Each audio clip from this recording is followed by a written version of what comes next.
So, welcome everybody to today's webinar. This is Ask the Experts About Calendula. And we are doing this because we are celebrating the year of the calendula. As you can see on our screen, this is National Garden Bureau's program for annuals. To introduce myself, I'm Diane Blasek, the Executive Director of National Garden Bureau. And we have three wonderful panelists with us today. And I get the sense that they all love calendula. So we're going to hear what they have to say.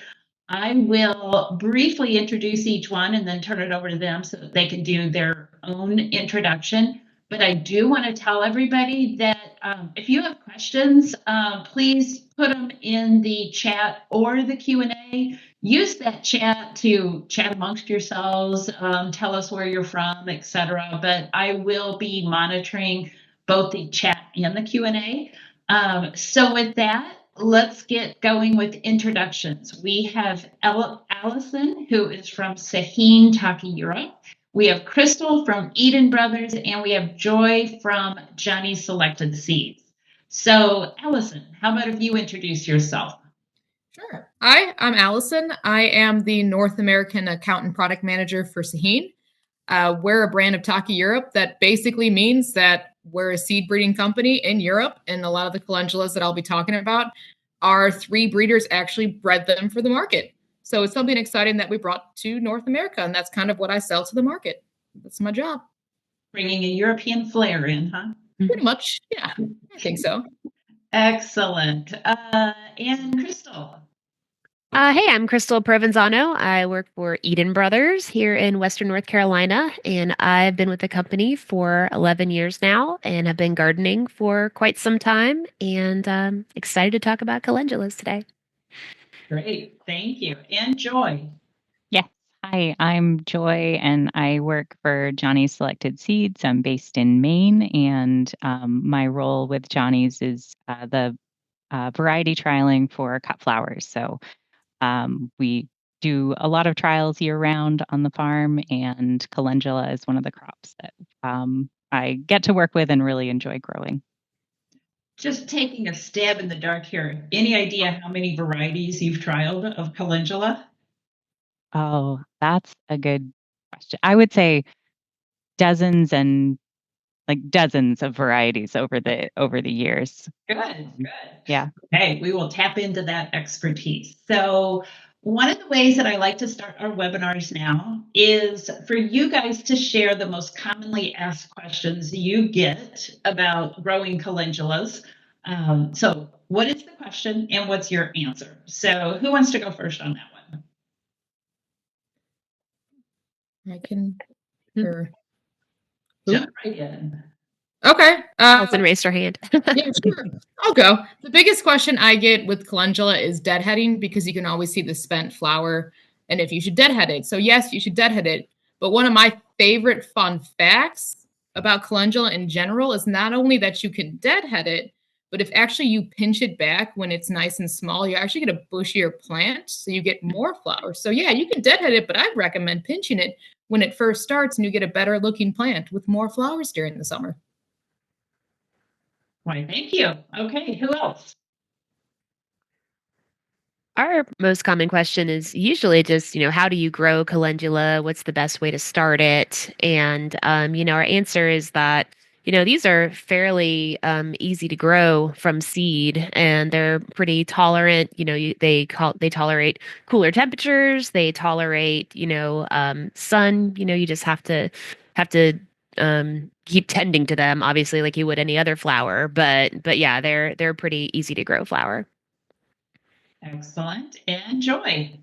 Yeah, I would say maybe similar to Crystal, but one of the most common questions that I get is, well, when should I sow calendula? When should I seed it? And it's kind of a nice answer in that it's a pretty versatile crop, and that there's a wide window in which you can sow it. And I think, like Crystal mentioned too, it can tolerate some cooler conditions. Maybe we'll get into this a little bit in the Q&A, but early in the season, through the growing season, and even towards the end, even they can tolerate a little bit of a light frost. So it's a good one for sowing both at the beginning and the end of your growing season.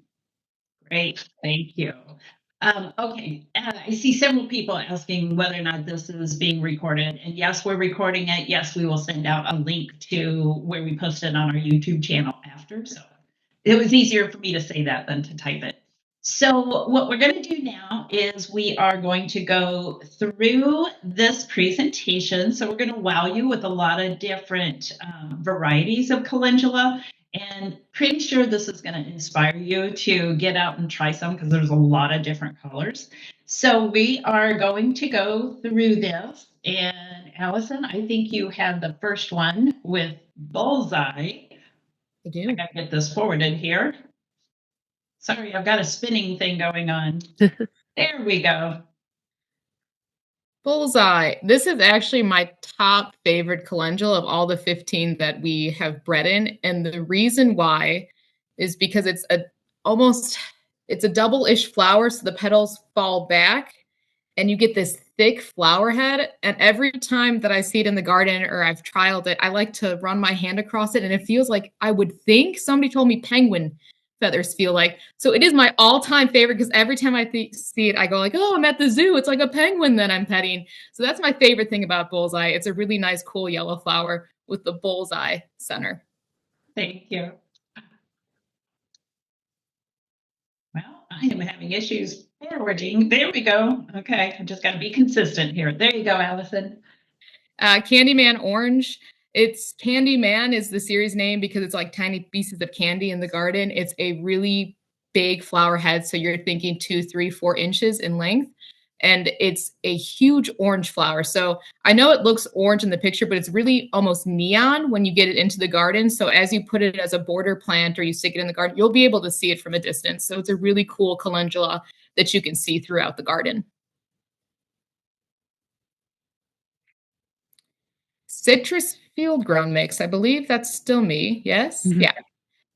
So the Fieldgrown mix is versatile. I planted it as both a potted plant, so I stuck it in pots and put it on my patio. But if you stick it in the garden, the Citrus Fieldgrown mix will grow tall enough if you want to use it for cut flower use for your own home garden. So if you cut the stems, they still get like the 3 to 4, I'd say 3 feet in length to cut and put into a vase. So you could have it as a nice potted plant or stick it in the garden, look at it at the garden, and then cut it again for your vase.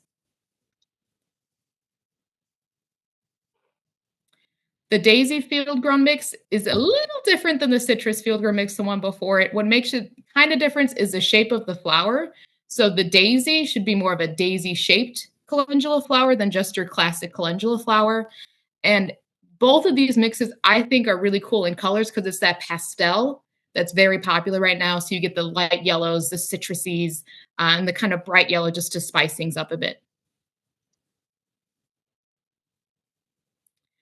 Double Lemon won an award last year. So you should see a nice little award packet on it because it's a huge flower head. So think of a saucer and it's an ombre almost in look. So it starts on the outer rim with a light yellow and then it moves inwards. It kind of reminds me of lemonade, like that outer rim of light yellow. Then you move it inward to the darker yellow with the double petaled. So it's a huge pom-pom flower on this tiny bush plant. It's pretty amazing.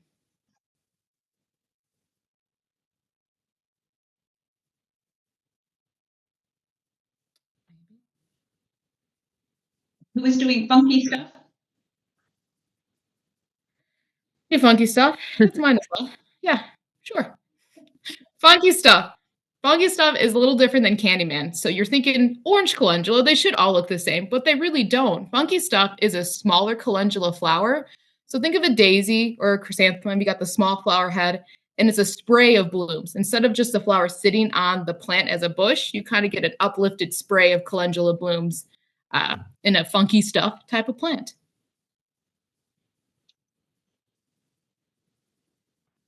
So I have. Oh, no, Ski, go ahead. Sorry, no, go ahead. Okay, ahead, Ivory Piper. Princess. Yeah, kind of reminiscent of that double lemon in color. They can range with like this fluffy white petals to this like light yellow lemony color. These can get a little more on the tall side, like 28 inches high. So they are good for cut flowers and bouquets. and just kind of unique because they have this lighter color compared to the brighter yellows and oranges we see out there.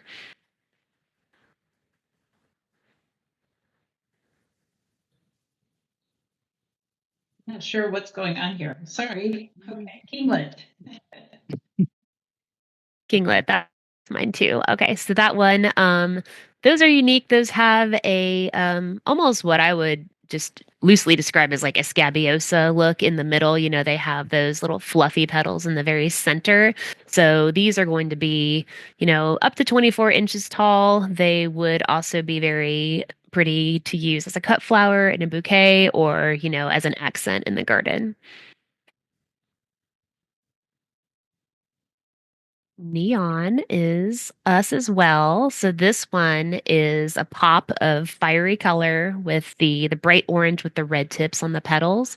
It's got that double petal look with a very compact bloom.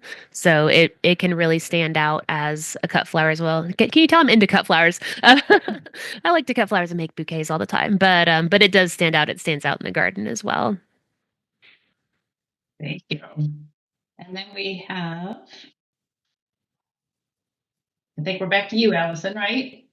Yeah, Oopsy Daisy. Yeah, I can do no problemo. Oopsy Daisy. It's a daisy flower. Oopsie, it's a daisy, not a calendula. No, it's still a calendula. You got the daisy-like flower and really nice, cool color look where it has, this time the center is the lighter color and it goes to a darker orange petal to it. And what I think best about Oopsie Daisy is you can tell there's a kind of like a patio right there.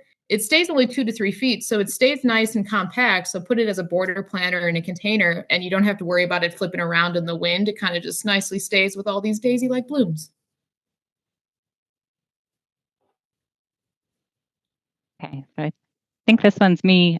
Orange Flash is a variety that I really love just because of the kind of the nuance to some of the colors here. It goes a little bit away from the bolder oranges and yellows of a lot of calendula and brings in some hues of sort of copper and rose and cream on those blooms, which contrast really nicely with the dark center.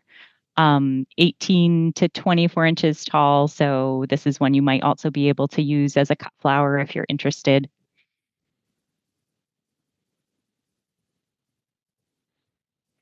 Pink Surprise. So this one is one of our more popular ones from our customers. These grow, these are pretty compact as well. They grow up to 16 inches, so they're a lot shorter than some of the other ones we were talking about earlier. But then they also have this beautiful, like, sunset, sunrise hue, and these nice big flowers that are just, you know, they're low to the ground. They make a great, you know, border patio flower for sure. Kind of a surprise, right? And it's surprise. Okay, playtime. So I think this one is me as well. This is another really nice mix that again brings in a little bit of nuance to those colors. You can see just from this photo, it includes a nice range of kind of warm gold to orange to more of the apricot and plum shades. And then most of these blooms too will have those darker centers as well. So a little bit of variability in height, but also towards the taller side. So a nice option if you're looking for a little bit taller one. Porcupine Orange. I believe that's me. Yeah. Yes. Okay. I'm gonna go. I'm gonna shoot Go for it. Okay. Oh, nobody's gonna stop me. Here we go. Porcupine Orange. Everybody's like, oh, it's a nuanced orange, but come on, this is a huge bright orange you could see in your garden, and it's a different calendula because I was like, oh, you got daisies, you got your classic calendula flowers.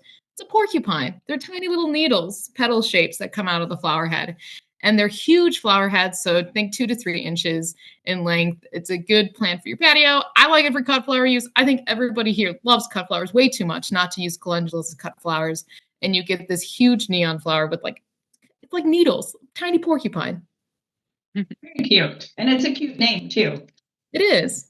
Just like Porcupine Yellow. Just like the yellow. What's the difference? The color. This one's a neon yellow. I will say there is a tad bit of a difference. So if you notice the porcupine orange, more of a double, so you can see the center on the yellow. Orange, you can't really see the center. But for the yellow, you're going to get that kind of bright yellow center, almost like a daisy porcupine, than just a double porcupine. And Pygmy Buff. I'm not sure. Allison, I think you do that. I got this. No problem. Pygmy Buff. So Pygmy Buff reminds me a lot of the Ivory Princess, or a lot of like a pink when they call it a color, because it's more of a white and you get that really fine orange tip to it. And a lot of time in breeding, they try to get fancy with the color name. So we'll call that like a pinkish tinge to it. But the Pygmy Buff is just nice to have like a double flower. You get that dark center, like a bullseye, and then a white petal that sprays out with that orange tip. So it's subtle color and really contrasting in the garden. And I think this one is me. The Cantaloupe mix is another fun mix, which really does, the name is a great nod to kind of the melon shades that this variety brings. Definitely some apricot and ivory, and then it's a little bit more compact, so not quite as tall as some of the other ones, at least in our trials. And then what's also nice about this, you can see from the photo too, while there are some dark centered blooms, there's some with the light centers as well. So that again is just a fun aspect of this mix. So I have a quick question I'm interjecting that I see in here is, in warmer climates, do they grow taller? You know, I know everybody's giving a range, which is typical. So is it warmer climates they will grow a little bit larger or taller, or is that not the case? Not necessarily the case, in my personal opinion, from what I've seen, trialed space, because everything we trial is in Europe. So the Netherlands, cooler climates than we have here in the summers. When I bring all the calendula over here for the summers in Chicago, it's way too hot. They don't really stretch. They kind of just die early because it gets too hot for them in warmer climates. So I see it more as warmer climates, it's more of a spring fall crop than it is a summer crop. Okay, thank you. And I would say too, I see more stretching, like you mentioned, Diane, when it's like a little bit shaded or a little bit crowded. Yeah. I would expect them to stretch a little bit more. When we've had them in the full sun, they tend to be a little bit more of a compact habit. Excellent, thank you. Yeah.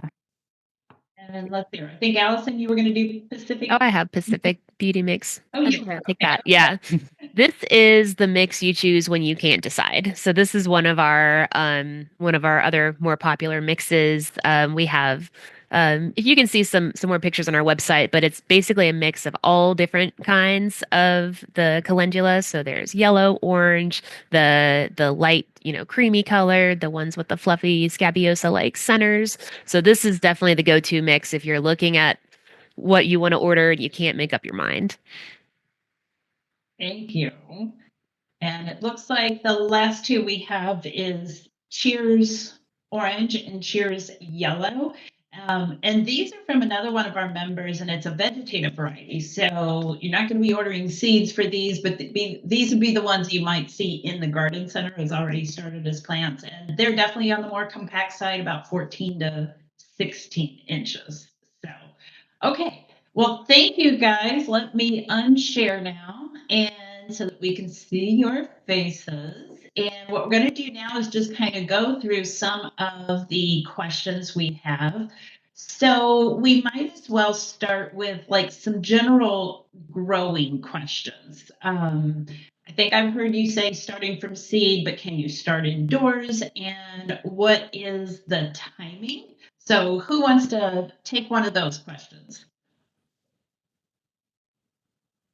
I can speak just briefly to what we do for the trials at Johnny's. And so we start both from seed and from plugs. This is a very easily direct seeded crop. So if you want to do that, then that's definitely recommended. Sometimes if we want to get a little bit of a head start on the season and want to be able to put plants in the ground, immediately after our last frost, then we'll start them indoors in the greenhouse. One thing to keep in mind is that they do germinate pretty quickly and grow on pretty quickly as plugs. So you want to be using maybe a larger cell size if you're going to be starting them indoors. And then also just be mindful of that they don't get root bound in those plug trays. So we often use like a 50 cell plug tray or something like even pots. Starting them in pots for planting out would work as well. So I'm sure they're, yeah. Sorry, go ahead. The terminology 50 cells. So for a home gardener, like show us with your fingers or tell us the size, what might that be? Like about that big. I don't know if that's helpful, but 2.5 inches. Okay. Yep. Yeah, like even like thinking of a 3-inch or a 4-inch pot might also work for that as well. But they do transplant easily, as long as they're not too root bound. Yes, as long as you might have they're pretty fast growing, so you just want to keep an eye on them. Okay, and I'm hearing you guys say that they like cooler climates, and typically we wait until after the last frost of the year. Depending in our Chicagoland area, that's probably after Mother's Day. Can you transplant these out a little bit earlier, or should you still wait until after the last frost? I always wait for the last frost. That's my personal preference because my fear is depending on location you put it in, it could really just kill them off and then you do all that work for nothing. So I would wait until after the last. And I think another thing to keep in mind in terms of transplanting too, whenever you do giving them a period of hardening off is helpful to just expose them. If you're bringing them straight from if you have a greenhouse or a propagation space or your warm kitchen and putting them right out into the ground, moving the plants outside and bringing them inside at night for a couple of days up to a week can help sort of help the plants adapt to what they might be experiencing when they end up in the ground. So temperature swings, wind, rain, that can be helpful. And you can direct seed them, when it is cooler, so you don't have to wait for those consistent warm temperatures. Like the ground can still be cool to the touch. You want to make sure you're past that really hard frost zone. But I know here in North Carolina, we'll have an 85-degree day, and then we'll have a 30-degree day. But once you're past that hard frost zone, even if the soil is still a little cool, it's okay to go ahead and plant the seeds directly outside. Can you define kind of cool? Like if when the soil is cool to the touch, it's workable. In some areas the soil's not workable because it's hard or frozen. Soil's workable, it's cool to the touch, but it's not necessarily when you would plant the plants that appreciate the warmer weather. So you could actually start, calendulas on, that would be something you could start directly in the ground at that time. And about how many days to bloom are calendulas? Days to bloom. I think they're, like a typical annual would behave. It's more like a 6 weeks to 8 weeks, depending on the variety. If it's a shorter variety, those shorter varieties kind of will bloom ahead of those that grow taller in most cases. But yeah, it looks like a period of a several weeks. And how deep should you plant them, and do they need light to germinate? So should you cover them or not cover them? Typically, we recommend if you're direct sowing them 1/4 to 1/2 inch deep and covering the seed with soil. So they don't necessarily need light for germination. It's more important to have them well covered 1/4 to 1/2 inch deep. And do they need to be soaked before planting? Do they need any prep? Yeah, I was gonna say you can soak them, but you don't need to. Just seed them out there. Yeah, I think they should be well watered at sowing, but like you would with anything else that you're going to be sowing in your garden, making sure it's well watered. But I don't think there's any particular need to soak beforehand. Okay, then what about location? Sun or shade? North versus south. I think I heard that maybe they don't like really, really hot temperatures. So what's your suggestions on location? I usually would say like a sunny spot, a place in the yard, if you're looking at a home gardener, place in the yard that receives a good amount of direct sunlight. But if you're in a warmer area, you'd want to pick a place that is shielded from that hot afternoon sun. So, if you're down in the southern region, maybe if you have, look at the shadow patterns on your yard before you plant. But if you have like a tree that casts a shadow over that area, but it's bright in the morning, that would be a perfect place. And I would say too, for anyone who is sun challenged in their gardening space, that's my situation in my home garden. I love calendula, but I don't really have a lot of full sun areas, so I do have it growing in my shade garden, which gets at least half a day of full shade.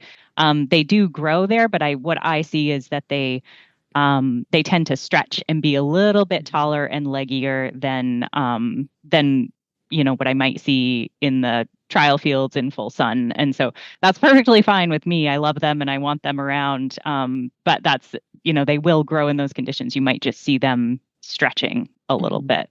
Mm-hmm. Exactly. And if they stretch, the stems might be a little bit weaker, but if you're growing for cut flowers, then, just put them in the right size vase. Right. Yeah, exactly. What about companion plants? And this is more for you guys just saying, okay, I really like to plant them with this. I mean, sounds like all three of you are growing a lot of them for cut flowers, so that doesn't really matter. But maybe it is because what do you like to put with them when you're bringing them indoors for cut flowers or outdoors? What are some good plants that you like to see them growing with? I like to grow my calendula with the vegetable garden because if for marigolds, how they kind of promote them for companion plants for vegetables to get rid of insects or pests. Calendulas are kind of the same way. So they will repel pests like aphids or stuff if you have prized vegetables or prized flowers in your garden. Calendula is a nice plant to kind of put with it because it'll attract more of the pests than the one that you really want in the garden. But if you want the calendula, it looks nice with vegetables, I think, too. Yeah, I think oh, go ahead. Oh, I was just going to say, I would echo what Allison said. Yeah, I think they they also attract pollinators. So that helps with the vegetable garden as well. Yeah, definitely. And I think that in general, the more lower growing kind of bushy habit can be a nice counterpart to some of those taller growing vegetables like tomatoes or things like that, where they can maybe provide a little bit of ground cover even, but also, again, echoing what Crystal and Allison said, they're great for attracting pollinators and kind of multi-purpose in that sense. So let's talk about that. Are there any specific pollinators that just love them? I mean, is there a specific species of butterflies or bees? And is it kind of an all-encompassing, like, here I am, come see me, pollinators? I would say it's all encompassing. We grew these out in California. We showcased them in March, and we had about 6 hummingbirds that just kept going back and forth on the calendula. And we had them inside a hoop house, so the doors were open and they were just flying in and out. So we didn't have the bees come, but in my own personal garden at home, you get the bees and the butterflies that come. I don't know specific varieties, but I know they're there.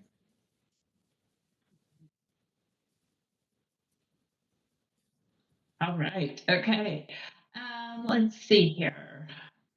What about, okay, so, we all love our pollinators and everything, but what about on the opposite side of the spectrum, about pests? Like some of the things, are there certain pests or diseases that a calendula are common on them, and how do you treat that? Or are they just like super hardy, super gung-ho, and you don't really have to worry about it?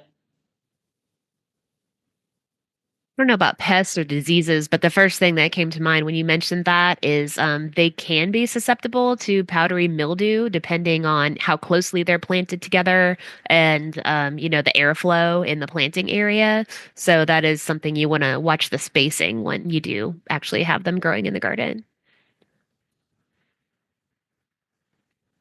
Somebody asked a question about pests. Sorry if I'm calling rabbits into your pest, but are they rabbit yummies, or do the rabbits leave them alone? And same thing about deer. And I know the most frequently answer to that question is, well, it depends. You know, if they've got other stuff they like, they may ignore Right. it. If they're vice hungry. versa.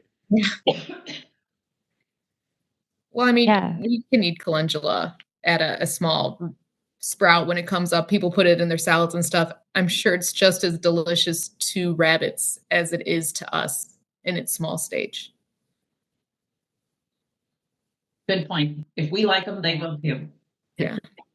Yeah, I would say also coming from the shade garden perspective, I do have a lot of slug pressure in my garden, and calendula don't seem to be any exception to that. One thing that is nice about them, though, is that they are pretty vigorous and fast growing, and so they can get through that, initial sprouting stage and put on enough growth, they can outpace the slugs. But that is something that I have to watch for. So with growing for a cut flower, talk about succession planting and what your tips are for that.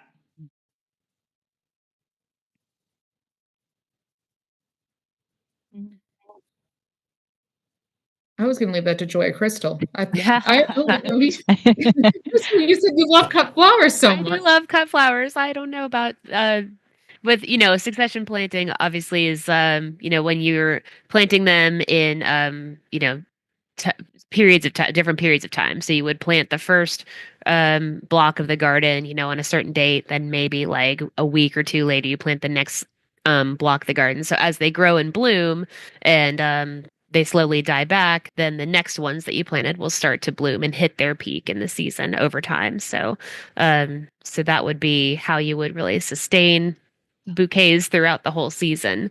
But if you're deadheading them, when they're in their blooming period, you're going to get more flowers from the plant, or at least will bloom. It'll encourage it to bloom more.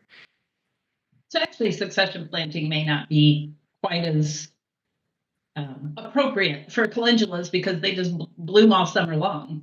Yeah, they do produce multiple blooms. Yeah, especially with deadheading. Excellent, excellent. Okay, so now I'm trying to keep track of all these questions.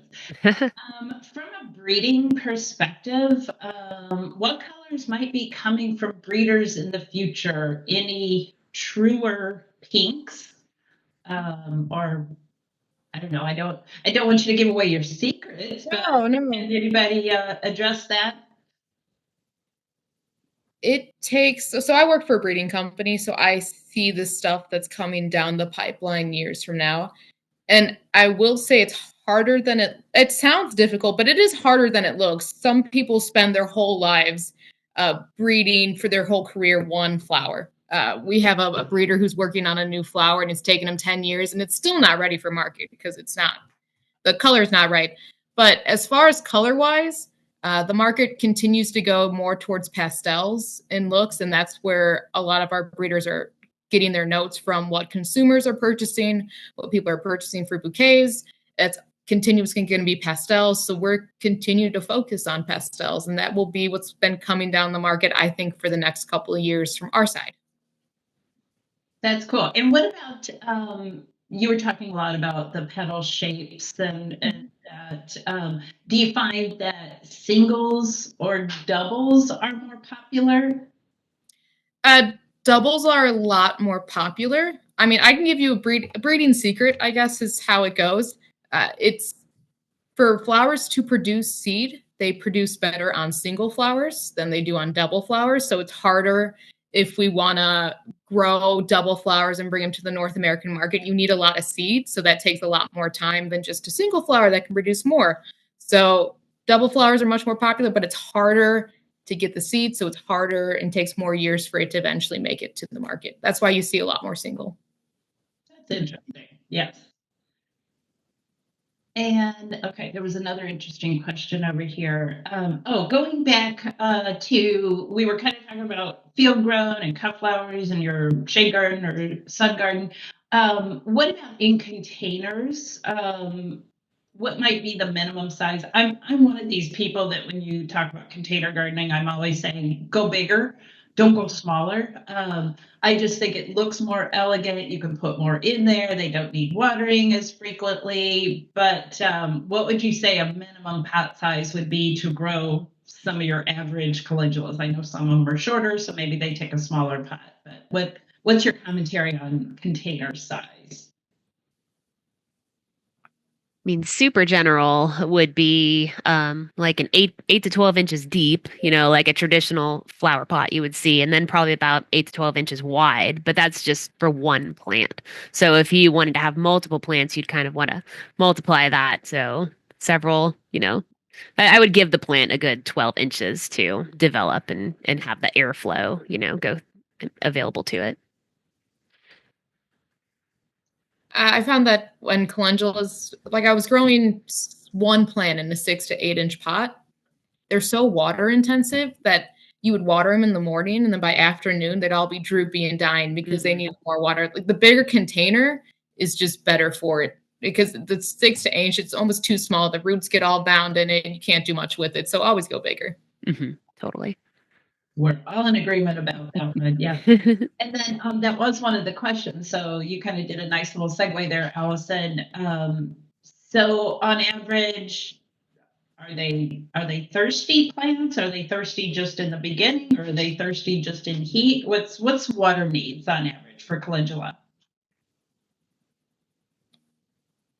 In my opinion, I think they're thirsty plants. I found that they suck up the water and they keep wanting more water. But that could be because I keep growing it in too small of containers, and that's my own fault.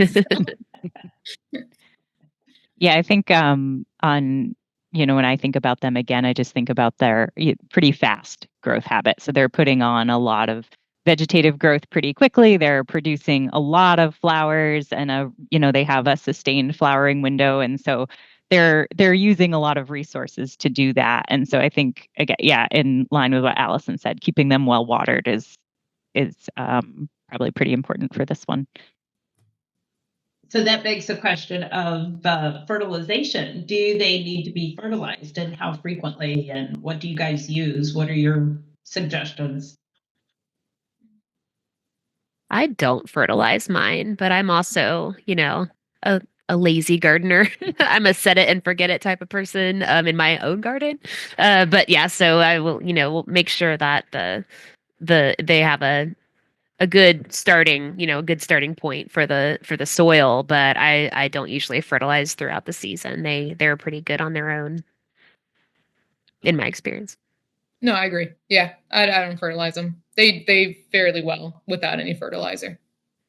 Yeah, I would agree in terms of my home garden. And then I think when we're planting them in the trial beds, we're typically amending those beds based on what we get from our soil test results. So, nothing extra or special, but just, kind of maintaining a good base of fertility based on our soil tests. Excellent, excellent. I'm glad you brought that up. We always like to tell people that a soil test is a great idea. Don't just start adding things unless you know you need it. You could be adding the wrong thing. So get your soil tested. Let's see here. So I think Allison, or all of you have already kind of mentioned deadheading. So yes, the deadheading is a good idea. Pinching back. So tell us a little bit more about pinching back. When would you do that? I do it if the plant is 6 to 8 inches tall. Just give it a knockoff cut it by half. And it'll get a much bushier and more flowered plant. Okay, so that's if you want it for cut flower use. Don't pinch it if you want it for cut flower, because then you're just going to stunt its growth. So if you're putting it in the garden and you don't want to cut it for vases, then you should pinch it. But if you want to cut it for vases, just leave it be. Awesome. And okay, so forgive me because I was thinking I had asked that, and maybe I followed it up with another question. What are some good? We talked about companion plants, and you said, okay, you can plant them next to, but and this is just your personal opinions. Like, what are some things that you've grown it with in containers? Because it can get big. It sounds like it's definitely a great bloomer. Is there something you'd like to plant it with in containers? And then for cut flower bouquets, what do you like to grow and put in your cut flower bouquets along with the calendula? Okay, I I'll let haven't you get grown answer it. this one. I haven't grown it in a container with something else before, but I think, I'm a big fan of zinnias as well, another very easy to grow flower from seed, and dahlias. So those make beautiful bouquets. They're pretty simple. Those are set it and forget it type of plants as far as, from a cut flower type of perspective. So I think they really complement, if you have a bright yellow and orange calendula, you can complement them with like a dark purple zinnia or something like that.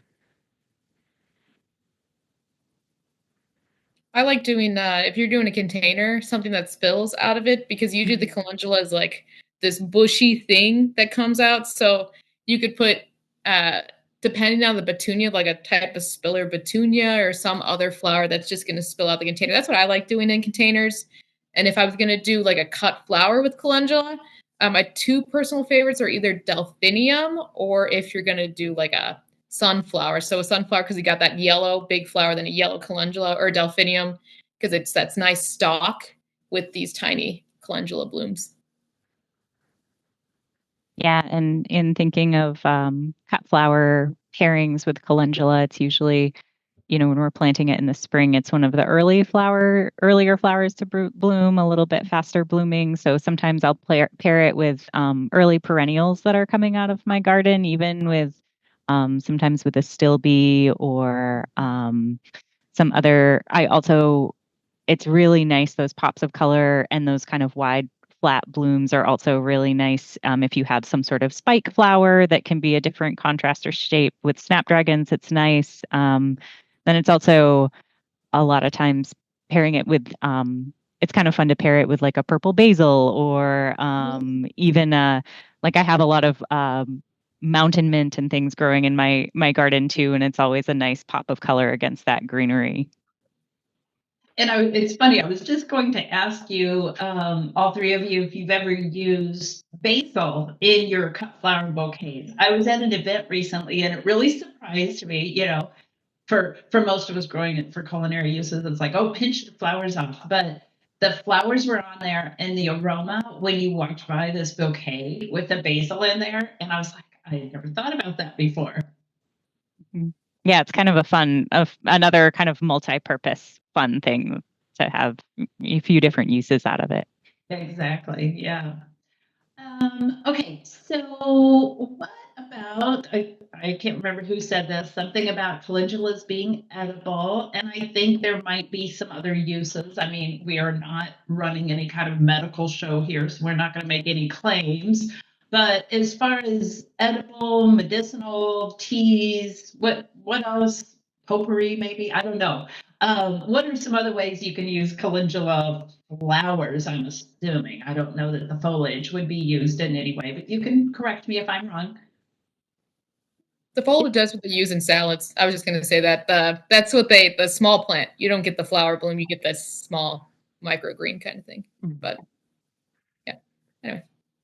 Yeah, with the flower, you can actually, cut off the open, like a fresher flower that's, probably in the morning, after the dew has come off the flower, and cut several flowers, dry them out till they're completely dry. And once they're completely dry, you can, well, what I've done before is you can soak them in oil. So you can use like olive oil or like a jojoba oil or something like that. Any sort of favorite carrier order oil, and put them in like a glass jar. You can put them in the sun, or you can just leave them in the closet for, a month or so and shake it every day or two. And after a while, you get this like nice bright orange oil. And then the idea is that, the oil can be used for, it's known to have healing properties for the skin. Can help with reducing scars or dry, cracked skin. So you can use it in those ways. So if it's lending its orange color, could you use it instead of saffron in any ways? You can put I've, it in rice. I've actually heard of calendula referred to as poor man's saffron Yeah. for that reason that you can a little bit of color from those petals. Interesting. That's good. So you've been talking a little bit about calendula, good spring. Does it also make a fall flower, a fall plant? And will it survive a little bit of frost? It can tolerate a light frost, if the plants are well established. Usually mine make it through the first couple of light frosts that we have, and it takes a really good, hard, cold, killing frost to knock the calendula back. But it's also, when usually by that point in my garden, they've all sort of gone to seed and started dropping their seeds anyway. But it's usually one of the last colorful things in my garden, which is really nice. And they do have those orangey, yellow, fallish colors, so that's great. Mm-hmm. You talked about dropping seed. So will they spread? Will they resprout? I know they're annuals, but at what zone might they reseed naturally? So I'm growing in zone 5, but they drop their seeds and reseed. Actually, the calendula that I have growing in my garden, I haven't planted any new calendula for like 5 years. They have just been reseeding themselves year after year in my garden, and so that's a very low maintenance way for me to keep calendula around. And so they will drop their seeds if I'm, that's assuming that I'm not deadheading them all, obviously. But I'm letting them kind of go at the end of the season and drop their seeds, and then they resprout in the spring as soon as the soil's warm enough. I don't know about experiences in other climates, how that works, but it's an easy way for me to keep calendula around. Yeah, and they don't spread too far. Like they don't take over, like they don't take over the whole garden. They kind of stay in their little area. Yeah, that's a good point. Yeah, that was going to be my next question. Like, are we going to be sorry? But right, like they're very well behaved. Okay, good. Let's see here. I think we have somebody here who has posted a link. Thank you very much. He's working with calendula for end of life, and so he has posted some recipes for lip balm and salve. That's good, because somebody else had asked, can you use them to make creams and lotions? So we've answered those questions. And Joy, I think in the very beginning you were talking about growing and starting. Have we covered all the questions and the tips, or was there anything else you wanted to add about starting seeds in your garden or anything? Did we cover all that? Is kind of where I was going. I think so. Yeah, I think so. I think the only thing, right, that I would say, it is such a nice versatile crop, and that you can kind of start seeds at multiple points during the season. So it's kind of fun in that, if you don't get it in right away, you maybe haven't missed your chance. If you want to get some in a little later, or if you want to save your sowing till a little bit later in the summer and have it blooming at the end of the season. There's a lot of it's kind of forgiving in that way. Thank goodness. Okay, so what I would like to do in our last 10 minutes or so, one piece of advice from each one of our panelists. Now I'm going to challenge you a little bit, and don't repeat anything you've already said. So either advice or tips or just something fun you've done with calendula. What is it that you guys would like to share that'll make people like me go, I have to go buy these. I have to go plant some calendula. I've already decided that. But who would like to go first with this last little closing statement about this is how I do calendula, this is my idea, or whatever it might be? Putting you on the spot here. I'll go first just so I can skip the other two. So just in case we have the same one. Good strategy. I knew that's what I was thinking. I was like, whew. We talked about getting your soil tested and for their whole garden. And I think what makes calendula also really cool, not even as a companion to get all those pests and bugs, but they're a good soil indicator for when you grow it in your garden. So if your calendula is thriving, most likely your soil's in pretty good condition because it can take it. And more uniquely is that its roots in the calendula plant will release these compounds that help suppress like the harmful nematodes or in the soil. So you can get better soil conditions with calendula. And you can even tell if you have good soil. And if it dies or it doesn't do well, first make sure you watered it, but then I would start getting your soil tested. Like the canary of the plant Yeah. world. Canary in the mine, there's calendula in the garden. Right. Okay, that's good. Who wants to go next? I can go. I was just gonna say, like, one goofy thing about calendula that we haven't really touched on. If you're not a well-versed gardener and you're just getting your seeds for the first time and you're learning how to garden, calendula seeds they have a very unique appearance. They kind of look like little worms. I don't know if you can see. I can't really get it in there, but we've actually had people call up and say, "You sent me a bunch of dead worms." I was like, "Oh, that's actually what the seeds look like." But I think it's really funny, and to mention that because some people do get it and say, "What is this?" But also, I think just another fun thing to do is, I have kids, so I try to do anything we can do that's fun with flowers. But we'll go pick flowers and put them in salads to make the salads look extra special. You can kind of take the petals off and put them in ice cubes to make your drink fancy. Into like crafts like that. You can dry them. You can use the petals to make like a dye to color things. Have the kid paint with the calendula color. So I like to use it for stuff like that. Okay, Crystal, you need to write a blog for us with all these cute little ideas. So Okay, I'll work on that later. I'll email you later because Okay, yeah. ideas. Happy to. Great. And I mean, come on, let's think of little kids. Who wouldn't love to plant little worms and see it turn? Right, yeah. Right. My worm turned into a beautiful flower. I love it. Okay. Joy, what is yours? Yeah.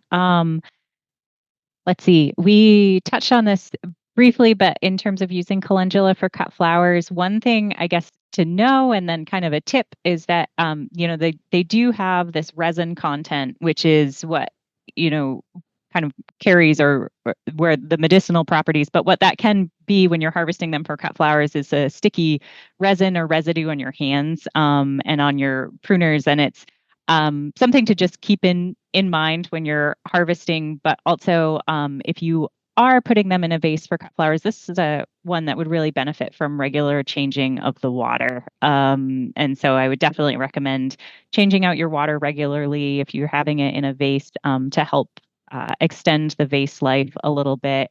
And then if your priority is the resin content and the medicinal use, there are some varieties out there too that are marketed for their high resin content. So that might be something to look for as well, if that's your top priority. That's very interesting. Totally off subject, kind of like the marigolds that have that the substance that's good for eye health. And I know that a lot of marigolds, I mean, some of them have more of it. And so they're literally harvested by the millions to make that. So that's another very interesting tidbit is about the resin content. So look for that. I'm assuming, I mean, especially the two of you that have retail websites, I'm assuming that is something that is noted on there. Like, okay, this one is good with the resin. Okay. I think I learned 3, if not 30 new things today about calendula. And yes, I'm ready to go plant them.